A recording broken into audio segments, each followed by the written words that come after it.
৫ August Awami সরকারের পতনের পর রাষ্ট্র সংস্কারমূলক কার্যক্রম শুরু করে অন্তর্বর্তীকালীন সরকার। রাষ্ট্রীয় সম্পদ, অধিকার ও এখতিয়ারে থাকা বিভিন্ন বিষয়ে একদলীয়, এক ব্যক্তি ও এক পরিবার কেন্দ্রিক যত ছাপ রয়েছে তা অপসারণের দাবি জোরালো হয় জনগণের মধ্য থেকে। সেই ধারাবাহিকতায় এক উল্লেখযোগ্য পরিবর্তন আসতে যাচ্ছে এবার বাংলাদেশের ব্যাংক নোটে। মাসখানেক আগে গুঞ্জন উঠেছিল ব্যাংক নোটের নকশা পরিবর্তন করতে যাচ্ছে অন্তর্বর্তীকালীন সরকার, কিন্তু সে সময় বিষয়টি নিয়ে মুখ খুলতে অস্বস্তি ছিল দায়িত্বপ্রাপ্ত কর্মকর্তাদের মধ্যে। তবে এবার জানা যাচ্ছে শেখ মুজিবুর রহমানের প্রতিকৃতি সরিয়ে নতুন নকশার নোট শীঘ্রই বাজারে আসতে যাচ্ছে।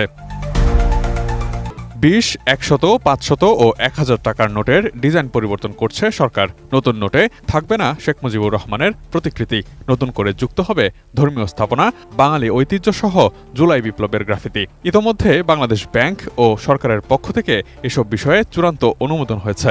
নতুন নোট ছাপানোর বিষয়ে কার্যক্রমও শুরু হয়েছে।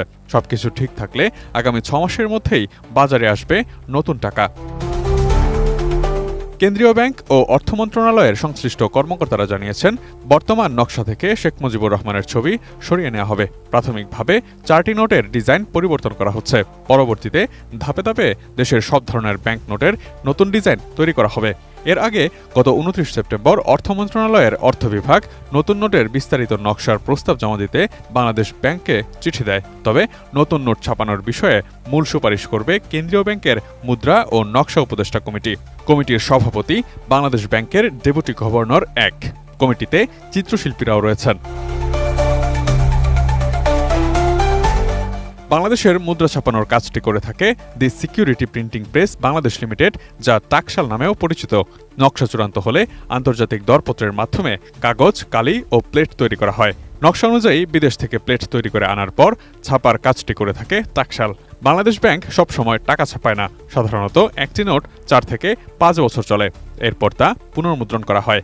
টাকশালের একজন কর্মকর্তা জানিয়েছেন, টেন্ডারের কাজটি শেষ হয়ে গেলেই নতুন টাকা বাজারে আসতে সময় লাগবে না। এই মুহূর্তে টাকা ছাপা বন্ধ রাখা হয়েছে। প্রয়োজন অনুযায়ী আবার টাকা ছাপা শুরু হবে। তবে টাকা ছাপানোর কাজটিও ব্যয়বহুল। বাংলাদেশ ব্যাংকের বার্ষিক প্রতিবেদন অনুযায়ী সবশেষ ২০২২-২৩ অর্থবছরে ৩৮,৪০০ কোটি টাকা খরচ হয়েছিল নতুন নোট ছাপতে। Imtiaz Alam, desk report, ATN news.